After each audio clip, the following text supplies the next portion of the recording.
जब बच्चों को हम स्टार्टअप्स के लिए उद्योगों की नींव डालें।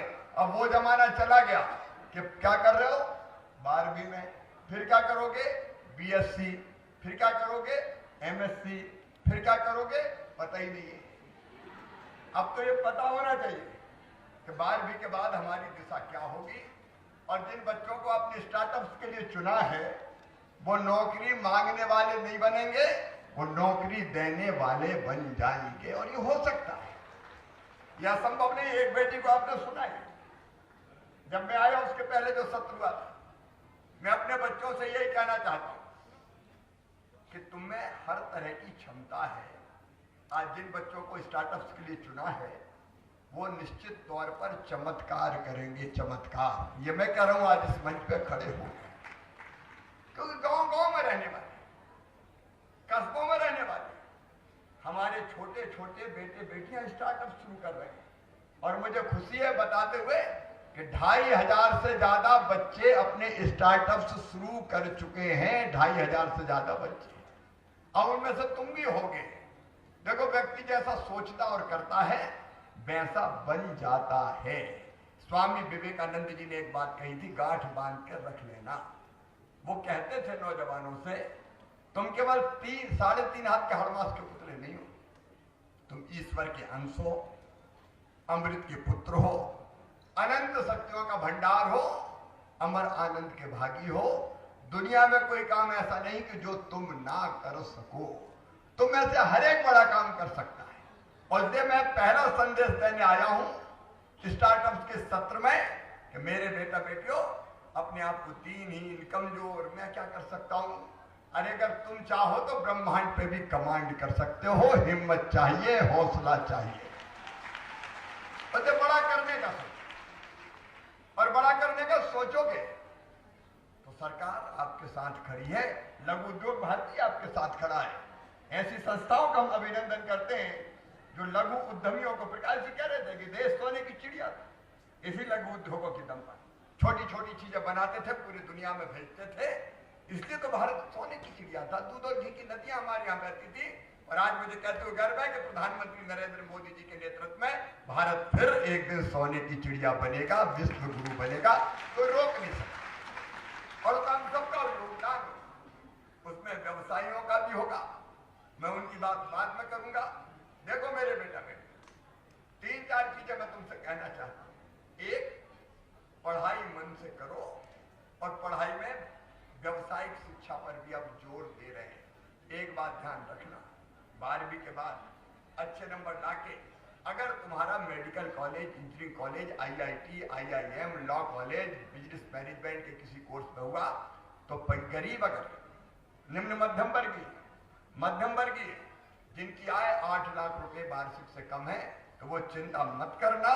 तुम्हारी पढ़ाई की पूरी फीस मम्मी पापा नहीं भरवाएंगे। कौन भरवाएगा?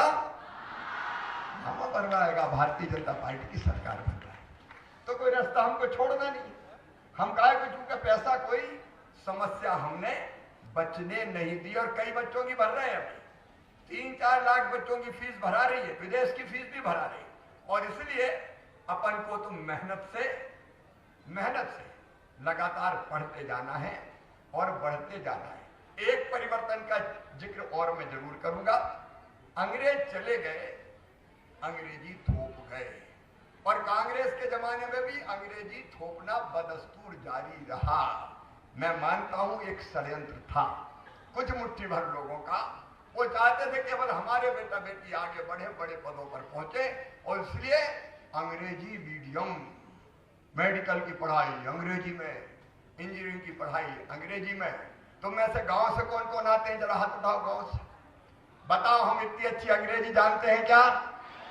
नहीं जानते। लेकिन अंग्रेजी नहीं जानते इसका मतलब यह नहीं है कि हम में बुद्धि नहीं है।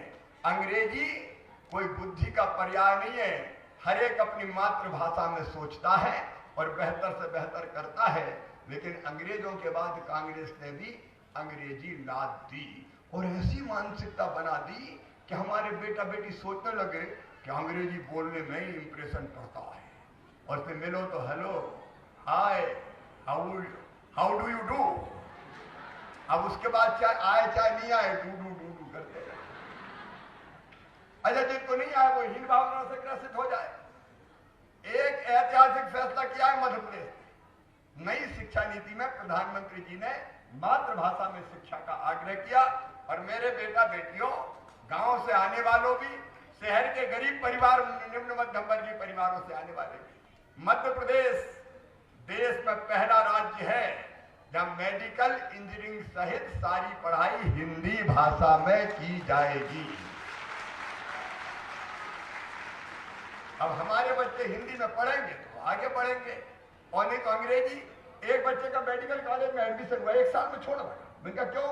बोले मामा पल्ले ही नहीं पड़ता, अंग्रेजी में पढ़ाते, हम तो हिंदी में पढ़े, हम क्या करें। तो मन में बड़ी पीड़ा होती थी और मैं तो छोड़ छाड़ के आ गया।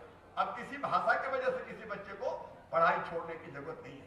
एक, पढ़ाई बेहतर करना है। नंबर 2, पढ़ के सरकारी नौकरी चाहे तो भी रास्ता खुला है। 1 लाख से ज्यादा भर्तियां इसी साल हम कर रहे हैं, लेकिन सबको सरकारी नौकरी नहीं दी जा सकती, इसलिए रास्ते और भी हैं। उनमें से एक रास्ता है स्वयं का बिजनेस, व्यापार खड़ा करना, और तुम कर सकते हो। सरकार की कई योजनाएं अभी बताई गई, उनके विस्तार में मैं नहीं जाता। MSME की, लघु उद्योग की छोटी इकाई अगर आप डालोगे तो हमारी कई योजनाएं हैं जिनमें आपको कैपिटल सब्सिडी भी मिलेगी, सरकार जमीन भी सस्ती देगी, सरकार पूंजी भी देगी, सरकार ब्याज की सब्सिडी भी देगी, अनेकों तरह की चीजें देगी। और मुझे कहते हुए प्रसन्नता है कि ओम प्रकाश सकलेचा जी निरंतर इस दिशा में प्रयास कर रहे हैं। एक ही दिन में हमने 1900 उद्योगों का भूमि पूजन किया था। अभी लगभग जो तैयारी चल रही है, 5000 और तैयार है, लगातार 5000 चालू हो गए, और ये ऐसे छोटे छोटे लोगों ने किए, कोई बहुत बड़ी पूंजी की जरूरत नहीं है। और इसलिए मन बनाओ कि हम अपना खुद का काम धंधा शुरू करेंगे, खुद का उद्योग डालेंगे, बड़ा नहीं छोटे से शुरू करेंगे। बताओ कौन कौन शुरू करेंगे जिनके मन में ये भाव हो? बहुत से बच्चे शुरू करेंगे, नौकरी देने वाले बनेंगे जी हम, नौकरी मांगने वाले क्यों बने। और इसी में से एक हिस्सा है आज जिसकी हम चर्चा कर रहे हैं, वो है स्टार्टअप्स का। मैं बच्चों को बताना चाहता हूं, मध्य प्रदेश ने अपनी स्टार्टअप नीति बनाई है, तुम लोग थोड़े ध्यान से सुनना। स्टार्टअप में जो सुविधाएं हम देने वाले हैं, नंबर 1, अगर कोई इनोवेशन चैलेंज के माध्यम से, आपके दिमाग में देखो, इसको और सरल तरीके से समझो, तुम्हारे मन में अगर कोई अच्छा आइडिया आता है और तुमको लगता है कि मैं खुद कोई चीज बनाऊं, तो सबसे बड़ी दिक्कत क्या आती है बताओ? सबसे बड़ी दिक्कत क्या आती है? पैसे की। पैसा कहां से लाए? और ये चिंता मत करना, अपनी स्टार्टअप नीति में जो नए स्टार्टअप आएंगे उनको 1 करोड़ रुपए तक की विशेष प्रोत्साहन सहायता का प्रावधान किया गया है, ताकि तुम स्टार्टअप शुरू कर सको।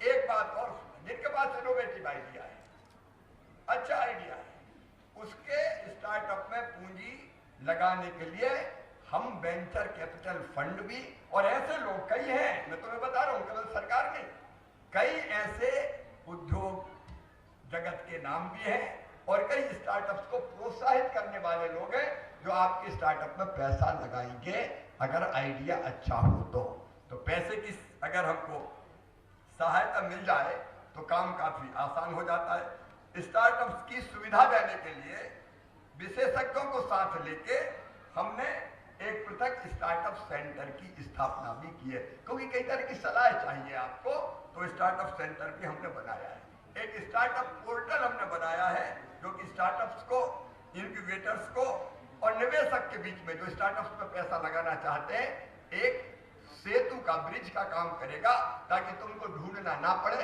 पोर्टल पर तुम्हारी इच्छा आए और उस इच्छा के माध्यम से सहायता और पैसा लगाने को लोग तैयार हो जाएं, ताकि तुम्हें भटकना ना पड़े।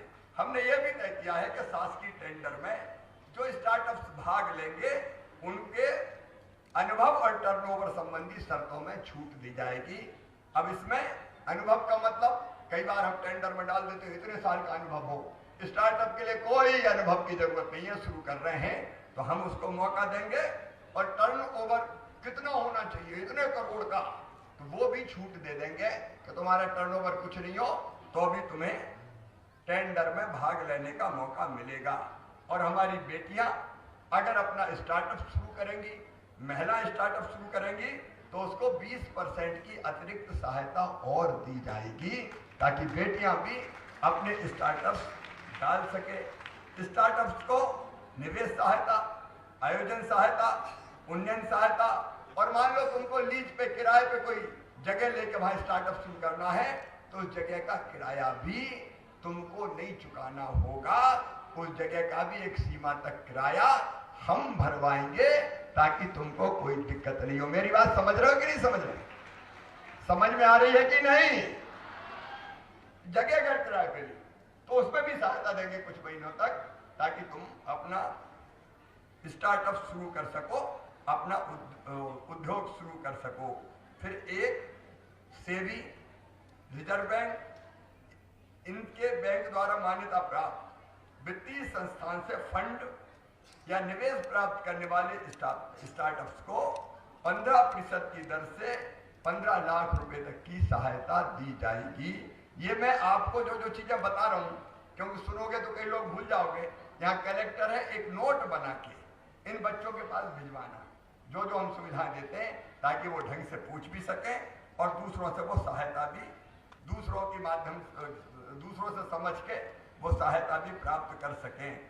और इसके साथ साथ कलेक्ट्रेट में एक स्टार्टअप्स को सहयोग करने वाली टीम बने, जो स्टार्टअप्स की इच्छा रखने वाले बच्चों को गाइड करे, ताकि बच्चों को भटकना ना पड़े। तो ऐसे हमने कई तरह की स्कूल और कॉलेज में छात्रों में स्टार्टअप्स की भावना जागृत करने के लिए विशेष कार्यक्रम भी हम शुरू करेंगे। भंडार क्रय नियमों में स्टार्टअप को सरकारी खरीद में हम प्रोत्साहन भी देंगे, ताकि अपना स्टार्टअप शुरू कर सको। कुछ बात आपको समझ में आई होगी, हो सकता है कुछ नहीं आई हो, तो एक नोट में आज जिन बच्चों ने भाग लिया है उनको सरल भाषा में भिजवाऊंगा। कलेक्टर की ड्यूटी है कि ये नोट इन बच्चों के पास पहुंच जाए। लेकिन मेरा नोट तुम्हारे पास पहुंचेगा तो पढ़ोगे तो? अरे पढ़ोगे कि नहीं? नहीं तो पटक दो कचरे में, भेजा मामा ने, कहाँ चक्कर में पड़े हो। पढ़ना जरूर, और उसमें से समझ में नहीं आए कोई चीज तो वो पूछना जरूर। कई तरह की चीज मध्य प्रदेश में हो रही है। 5G की क्रांति मध्य प्रदेश की धरती से शुरू हो गई है, उसके बारे में मैं विस्तार से अभी चर्चा नहीं करूंगा। अनेकों क्षेत्रों में हमारे काम हो रहे हैं। तो मैं अपने सब बच्चों से ये आग्रह करना चाहता हूं, मेरे प्रिय बेटा बेटियों, स्टार्टअप्स जरूर शुरू करने का सोचना। मैं एक बार फिर कहता हूं कि तुम अगर दृढ़ निश्चय कर लो कि मुझे आगे बढ़ना है, तो तुम्हें आगे बढ़ने से दुनिया की कोई ताकत रोक नहीं सकती। जितने बड़े बड़े काम किए हैं लोगों ने, हमारे जैसे हड़मास के पुतले, हमारे जैसे ही लोग हैं। भगवान अलग से थोड़ी भेजता है। हमारे सुंदर पिचई जैसे लोग भारत के थे जो चमत्कार कर रहे हैं, तो तुम भी चमत्कार कर सकते हो। कर सकते हो कि नहीं? अरे जोर से बोलो, कर सकते हो कि नहीं? कर सकते हैं। चमत्कार करो। और यहाँ इन बच्चों को लगातार प्रोत्साहित करने की एक योजना बननी चाहिए, जिससे कुछ बच्चे स्टार्टअप्स के क्षेत्र में आगे निकल जाएं। अब स्टार्टअप्स के बाद हम MSME पे आ जाते हैं। अपने सारे लघु उद्यमियों का मैं यहाँ हृदय से स्वागत करता हूँ। और आप, जब मैं कटनी आया हूँ तो मुझे लगता है लघु उद्योग भारती ने पहले ही कह दिया है कि चिंता मत करना, आज तो कुछ ले ही लेंगे। और इससे पहली चीज, हमारे कटनी जिले के नेतृत्व यहाँ बैठा है। संदीप जी ने भी कहा, संजय जी ने भी कहा, प्रणय ने भी कहा, ये कटनी दाल मिल का क्षेत्र, कटनी से लेके गाड़ा गाड़ा तक। और हमारी तुअर की दाल कमाल की है। तो अपनी दाल का महत्व मत भूल जाना। लेकिन आप लोग कई दिनों से कह रहे हैं कि बाहर से आने वाली दाल पे भी छूट दे दो। कह रहे हैं कि मैं ही कह रहा हूं? कह ही नहीं रहे हो। देखो, अभी तक एक भाव हम लोगों के मन में था कि जब प्रदेश में पर्याप्त मात्रा में दलहन होता है तो बाहर से आने वाले दलहन को हम छूट क्यों दें? लेकिन आप लोग बता रहे हैं कि मिलें बंद हो रही है, दाल इंडस्ट्री ठप हो रही है कि वैसे वैसे बता रहे हैं? हो रही है। तो ठीक है, आयातित दाल को भी मंडी टैक्स से छूट दे दी जाएगी, वो फैसला हम कर रहे हैं। लेकिन एक शर्त है कि दाल मिल तेजी से शुरू हो जाना चाहिए भाई। अरे हो मंजूर तो बोलो हाँ। ठीक, तो ये फैसला आज हम लोग कर रहे हैं, कैबिनेट में लाके मैं इसको कर दूंगा। कुछ चीजें और लघु उद्योग भारती ने आज यहाँ मांगी है लघु उद्यमियों के लिए। मेरे प्रिय सभी लघु उद्यमी बहनों और भाइयों, मध्य प्रदेश अब निवेश का बड़ा केंद्र बन रहा है। आप सब जानते हैं 8, 9, 10 को प्रवासी भारतीय सम्मेलन हो रहा है, जिसमें दुनिया भर के 80 देशों के लोग आ रहे हैं। और फिर 11 और 12 को हमारी इन्वेस्टर समिट हो रही है, जिसमें अब तक 52 देशों से लोगों के आने की स्वीकृति हमको मिल चुकी है। बड़ा आयोजन हो रहा है। लेकिन रहीमन देख बड़े को लघु न दीजियो डार। बड़ों को देख के छोटों को मत छोड़ो, क्योंकि छोटे हमारी बुनियाद है, हमारी नींव है। और इसलिए आपको भी मजबूती के साथ, आपके साथ भी सरकार को खड़ा रहना है। और इसलिए आपने जो मांग की है DIC, MPIDC, इनके अंतर्गत आने वाले औद्योगिक क्षेत्र जो कि स्थानीय उद्यमियों के पहल पर उद्योग लगाने वाले उद्यमियों की सूची पर विकसित किए जा रहे हैं, इनको 5000 स्क्वायर फीट के प्लाट आवंटन हेतु 25% आरक्षण की आपने बात करी है, वो जरूर हम करेंगे ताकि लघु उद्योग बढ़ सके। फिर एक बात और आई है, मैं एकदम कर दूंगा ये मैं वादा नहीं करता, लेकिन मैं भी ठीक मानता हूं कि लघु अगर और बहुत छोटा अगर उद्योग लगाना है तो उसको जमीन खरीदनी पड़े, उसको बिल्डिंग बनानी पड़े, तो बहुत सारा पैसा तो उसी में लग जाता है। इतनी पूंजी होती नहीं है तो आदमी आगे नहीं बढ़ता। और इसलिए ग्रामीण स्तर पर रोजगार और स्वरोजगार को बढ़ावा देने वाले ऐसे औद्योगिक क्षेत्र, मल्टी स्टोरी औद्योगिक क्षेत्र में हम मल्टी स्टोरी विकसित करने की योजना बनाएंगे, जहाँ प्लग एंड प्ले की सुविधा मिले। मतलब अगर मुझे उद्योग लगाना है तो मुझे जमीन नहीं खरीदनी, मुझे बिल्डिंग नहीं बनानी, मुझे बनी बनाई मिल गई, उसी को मैंने किराए पे ले लिया और अपना उद्योग वहां शुरू कर दिया। यही भावना है ना आपकी? शुरू कर दिया। तो एक साथ सब जगह नहीं होगा, लेकिन इस योजना को हम प्रारंभ कर रहे हैं ताकि हाँ प्लग एंड प्ले की सुविधा पर डिटेल हम लोग उसका कर लेंगे। एक, उद्योगों में दुर्घटना नहीं होनी चाहिए। हम सब अपने मजदूरों को सुरक्षित रखें और उसके लिए आवश्यक व्यवस्थाएं करें। लापरवाही को कोई जगह नहीं है, क्योंकि इंसान की जिंदगी कीमती है, मजदूर की जिंदगी भी जिंदगी है। और इसलिए वो सारी सावधानी रखते हुए अगर कहीं बिना लापरवाही के भी दुर्घटना कई बार घट जाती है, तो उसमें जैसा बताया कि 304 की बजाय 304A धारा लगाना चाहिए। तो मध्य प्रदेश में ये परिवर्तन भी कर दिया जाएगा, क्योंकि क्रिमिनल नहीं है, वो जानबूझ के अपराध नहीं कर रहा। कई बार हो जाता है। शर्त ये है कि मजदूर के लिए हर संभव व्यवस्था करेंगे, लेकिन ऐसे मामले में कोई अगर परिस्थिति बन गई, कोई चीज हो गई, तो फिर धारा ये जो 304A लगा के जांच करेंगे। जांच में कोई दोषी पाया जाता है तो फिर अलग बात है। फिर मध्य प्रदेश शासन द्वारा जो आपने निष्पादन प्रतिभूमि केंद्र सरकार की गाइडलाइन के अनुसार 3% ली जानी चाहिए, तो वो 3% कर दी गई है। आपको काशी ने बताया, पहले से ही हम लोगों ने कर दी है। मध्य प्रदेश शासन द्वारा क्रय प्राथमिकता के अंतर्गत मध्य प्रदेश के MSMEs को 50% का आरक्षण वो भी कर दिया गया है, तो आपकी चीजें हम खरीदेंगे। फिर राज्य शासन द्वारा प्रोत्साहन नीति की सब्सिडी का भुगतान भी ऑनलाइन DBT के माध्यम से ट्रांसफर होना चाहिए। उसमें काम से उसमें समय की बचत भी होगी और कोई अनियमितता है तो वो भी समाप्त हो जाएगी। हालांकि आजकल अनियमितता वनियमितता के खिलाफ हमने डंडा उठा रखा है। अभी शायद हफ्ते 15 दिन में ही गड़बड़ करने वाले 26-27 लोगों को मैंने सस्पेंड किया है और 24 को नौकरी के बाहर निकाल दिया है। हम लोग भी सख्त हैं, लेकिन उसमें दिक्कत ना हो, इसलिए DBT के माध्यम से ये सुविधा आपको मिल जाए। आपने उद्योग सहायता समूह के गठन की मांग की है, तो हर जिले में एक उद्योग सहायता समूह गठित किया जाएगा जो लघु उद्यमियों को सहायता प्रदान करेगा। ट्रांसपोर्ट नगर की बात स्थानीय विधायक भी बहुत दिनों से कह रहे हैं, कलेक्टर यहाँ खड़े, जमीन की उपलब्धता है क्या अपने पास? ट्रांसपोर्ट नगर के लिए जमीन की उपलब्धता है? तो जमीन की उपलब्धता है तो आप लोग तय कीजिए, हमारे तीनों साथी बैठे हैं और बैठ करके कलेक्टर प्लान करें तो ट्रांसपोर्ट नगर की भी संदीप जी, संजय जी, प्रणय जी यहाँ स्थापना की जाएगी। एक बार फिर पधारे हुए सभी लघु उद्यमियों का मैं यहाँ स्वागत करता हूँ और मैं मेरे बेटा बेटी भांजे भांजियों के धैर्य को भी दाद देता हूँ। कितने बजे से बैठे हो? 10 बजे से, और तो भी बैठे हैं। देखो ये बच्चे जरूर कुछ ना कुछ करेंगे, इनके लिए भी तालियां बजाइए, कितनी देर से बैठे हैं।